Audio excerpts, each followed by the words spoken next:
What's up, everyone? Tanya here with another episode of Pop Culture at Home. And today we are welcoming one of my favorite investigators. You know her from Ghost Hunters and Travel Channel's Kindred Spirits. And now she is the author of Life with the Afterlife, 13 Truths I Learned About Ghosts, Miss Amy Bruni. Amy, thank you so much for joining us today. Thanks for having me. I appreciate it. So before we get into it, it's been such a challenging year for so many of us. How have you been doing in quarantine with your lovely family? Surprisingly well. I think, in the beginning it was just very disconcerting and we were so worried. And obviously we're still very worried, but we've kind of fallen into a groove now, I think. And I've been doing a lot of work. Obviously wrote the book in quarantine. We filmed a whole new season of Kindred Spirits. So life is continuing for us. But I'm very aware that it's not like that for so many other people. And I'm very thankful that we have what we have. But my heart goes out to everyone that's been affected by this. Mm-hmm. And congrats on the book. It's such a good read. It's such a festive read for the summer, for the autumn, and I think it's so great for a lot of fans who want to learn more about the paranormal. And you shared some very personal experiences in here. I'm wondering, what made you want to release the book now during this pandemic? Well, it was in the works before everything happened, and we decided to forge ahead. If there was anything that could kind of keep our mind off of this, it was writing a book. And so it was actually kind of a nice thing to get away for a minute, because we spent, I know a lot of people did this, but we spent like a good 2 or 3 months just in our house, not doing anything. And so we wrote the book. And so I wanted people to see the journey. Like I feel like I've been through so much, and I thought it was just time. My friend Julie, who co-wrote the book with me, she was just like, you need to write a book. Like, I will help you. Let's make this happen. And I was like, okay. So it was time. And I feel like, there's even more to tell. So who knows? But this, I felt like, was an interesting retrospective on how I got to where I am. And how do you know what to add in? Because it's so precise and it's so succinct. You can tell you're very eloquent with your words. And I'm wondering how did you manage that thought pattern with getting the stuff in there? Well, it was weird because I wanted to write a memoir, but I also wanted to give people insight on how we investigate. But then I also wanted people to know how I arrived at all these ideas. And a lot of that had to do with so many other people in the paranormal. Mm-hmm. And so we decided to kind of weave it together. So it's memoir, also filled with lots of thoughts and theories, and then also filled with a lot of interviews and insight from people who I love and respect. And so that was really how we made it happen. And I think the way that it worked is by dividing it chapter by chapter into a new, truth that I learned about ghosts. And so that was the way we did it. We almost wrote every chapter like it was an individual book. Uh-huh. Yeah, and I love that when you said that, we get to hear from some of your ghost hunting friends, and one of them that I really love, who I'm sure you do too, it's Grant Wilson. And, Yes. He actually identifies as both a skeptic and a believer. So when it comes to your own beliefs and all the investigations that you've conducted, do you see yourself as both, or do you teeter depending on the cases? I'm definitely both. I feel like it's very important. I think it's just as important to rule out a haunting or find an alternate explanation as to what's causing it, as it is to figure out if something is haunted or not. You know what I mean? Mm-hmm. It's important to find the solution no matter what it may be. And so I think confirmation bias is a big problem in the paranormal field, because a lot of people walk in assuming that something is haunted. Mm-hmm. We don't walk in assuming it's not, but we do walk in with all of the information, and we try to, take it all with a grain of salt and just kind of start fresh. And I think that's very important. I don't think you can be successful at this without being skeptical on some level. Yeah. And, without ripping on the other investigators, because there's so many paranormal shows out there now, but you mentioned in your book that there is no device that proves the evidence of ghosts, but so many of your fellow investigators do use devices and tech. So do you ever face any kind of criticism, and what do you have to say about that when, you do have to, I guess, confront that sort of stuff? Yeah. So that is I do use tech. And what I mean by that is that there's not any one thing that you can use that's like, you've got a ghost here, you know? Yeah. It's using that technical, it's using those tools in conjunction with other things. You know, having a K2 meter, an EMF detector, an SLS camera, all of those things are awesome. But on their own, they don't mean a whole lot unless you have other things to back it up. If you're having a personal experience at the same time, if you have research to back up that activity, if it's directly responding to you in some way or another, like you have to use it. You know, I always say there's like this perfect storm of paranormal activity, and that's where you're getting hits on your devices, you're having a personal experience, everything that's happening is aligning with some sort of research that you've done or will do. And in a perfect world, Chip Coffee walks in and says everything, and it's great. So it's just being smart about how you use them, not just relying solely on them. Yeah. And you know, you call the book 13 Truths, and I'm wondering why stop at 13? I'm sure there's more. There's so many more. You know, we thought 13 was a good spooky number. And, you know, I just thought that it just sounded right. 13 sounded right. I'm hoping that we'll be able to go even further into it.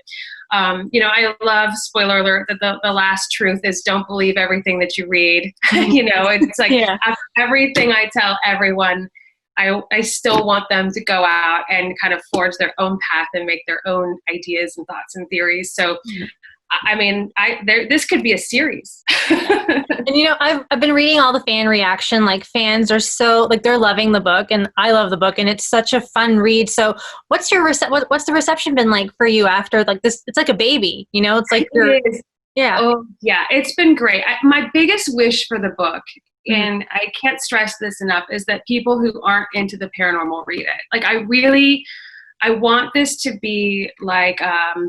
You know, I want this to transcend just ghost fans. I want people to read it like it's an interesting memoir, because it's I mean, it's weird to talk about yourself, but it is, my life has been really strange. And I think this is the perfect kind of interspersing of the story and, you know, what we believe and why we believe it, and whether or not you're into ghosts. I think people will enjoy this. And then they'll also kind of hopefully gain a little respect for the field in general, and not just think we're all kooky people in the dark talking to nothing. Yeah. And you know, I'm sure you've heard this before, this question from maybe other reporters, but how is Elvis, and have you seen him lately? Oh gosh, my dream. He's right behind you. He's right behind me. Exactly. My dream is to investigate Graceland. Every time I'm like, that is where I want to go. And you know, originally I was like, I want to investigate Graceland because, you know, if we find Elvis's ghost, one, we found his ghost, and two, we know for sure that he's dead. But I feel like at this point, enough time has passed that even if Elvis faked his death, he's probably dead. So that's what I was going to ask, you know, if there was any, because I know that you and Adam, you've gone to so many places on Kindred Spirits. And so is there any location in your paranormal bucket list that you've yet to visit? And Graceland's one of them. Is there any others? Yes. So that, I would love to get into the White House, just because supposedly Abraham Lincoln's ghost is very active in the White House. His wife was very into the spiritualist movement. She held seances there. She hired mediums to contact Abraham Lincoln after he was assassinated. And there's so many reports from staff about various ghosts in there. And I'd also love to get back to the house that I originally lived in that spurned all of this, that was haunted. You know, I would love to go back there and investigate it. So hopefully one day we can give it the Kindred Spirits treatment. Yeah. And, you know, I'm sure there are people also who want to investigate their own houses. Like, do you recommend that? Like, do you think it's safe to do, or like? Yeah. I mean, if they actually are having paranormal activity, yes. You know, if your house isn't haunted and you start investigating and calling out to spirits, you never know who might show up. But if there is someone, you know, trying to reach out to you and you have a very active haunting, there could be a reason. You know, some of these ghosts are a little more benign and just kind of residual and make themselves known here and there. But there's other ones that are like, hey, I have something to say. Pay attention to me. Those are the ones that, you know, feel free to reach out to. read my book first, so you know, so you know what you're getting yourself into. But I definitely recommend it. Yeah, I recommend it too. I feel like, you know, there's so much insight in there. So I feel like when people want to go ghost hunting, now they know like what to look out for and what to do. And, you know, one of the things that I know with Kindred Spirits is that you guys just wrapped up this past March, right? But you're filming right now. So we just wrapped season 5. So that we wrapped like probably a few weeks ago. So we'll be back in early 2021 with new episodes. So we're very excited. So can you tease of like what we can expect with the next bunch of episodes?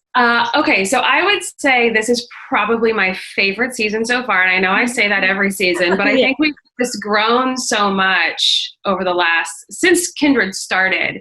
We've really fallen into our groove and know how to work this. And it was a little different because we filmed during the pandemic. So all of the cases are on the East Coast. We had to drive to all of them.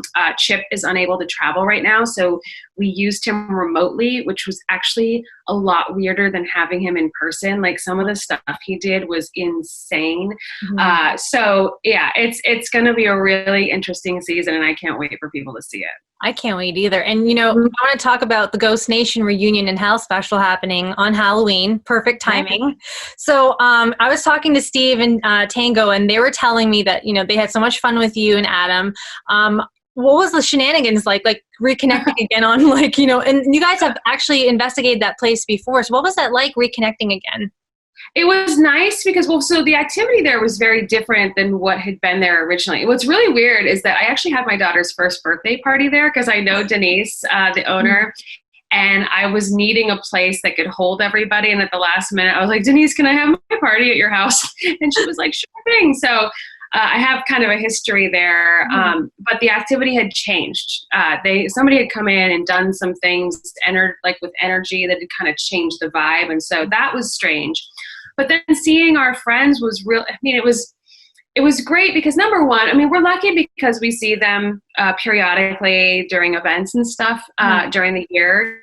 But none of us had seen anyone, and we'd all been shut in for so long because of the pandemic.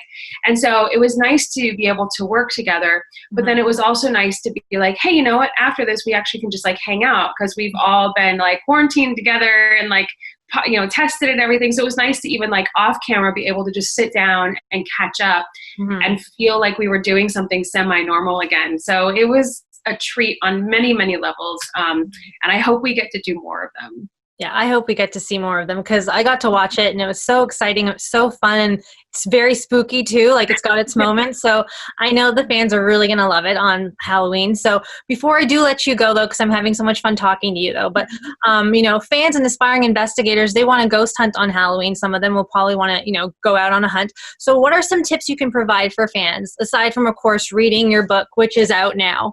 I mean, well, obviously like right now, make sure that you are going somewhere where you have permission to be, you know, and obviously right now we have a lot to be concerned with, and, you know, so be careful with about who you're with and social distancing and all that fun stuff, which you don't need me to tell you. But I mean, I would say just go have fun. You know, you don't want to be conversational. Don't walk into a space, you know, saying, you know, do you know you're dead or anything, you know, just start off with like having a conversation, because if you come into doom and gloom, they're not going to want to talk to you. You want to enter an investigation like you're walking into a party and you don't know anybody and you're trying to make a friend. Now, whether or not that will always work, or whether or not you stumble upon a grumpy ghost, you never know. But always start with kindness, and that will get you further investigating the paranormal than you would ever imagine. And I can imagine also one of the things is, because I remember in the reunion special, Adam said something about the intent of, you know, putting up symbols and all that sort of stuff. So don't put symbols, don't do any of that sort of weird. I mean, it depends on what you do. Like if you are, you know, practicing, you know, if you practice magic and you're into sigils and that's something that you're into sigil magic and know how to do it, and by all means, but it's really about the intention behind it. You know, I'm not a Wiccan or anything, but I happen to know a bit about it just because I have dear friends who do that. And it's really just about intention. So go in with positive, kind intentions, and you will get positive, kind responses. Hopefully. Well, Amy, Amy, it's been such an absolute pleasure chatting with you today, and congrats again on the book. So Life with the Afterlife, 13 Truths I Learned About Ghosts is now available at bookstores and online retailers. Kindred Spirits airs on Travel Channel. Check your local listings. And the Ghost Nation Reunion and House Special airs October 31st, Halloween at 8 p.m. Eastern. It is 2 hours. You will not want to miss it. For more with Amy and all things paranormal, keep it locked to popculture.com.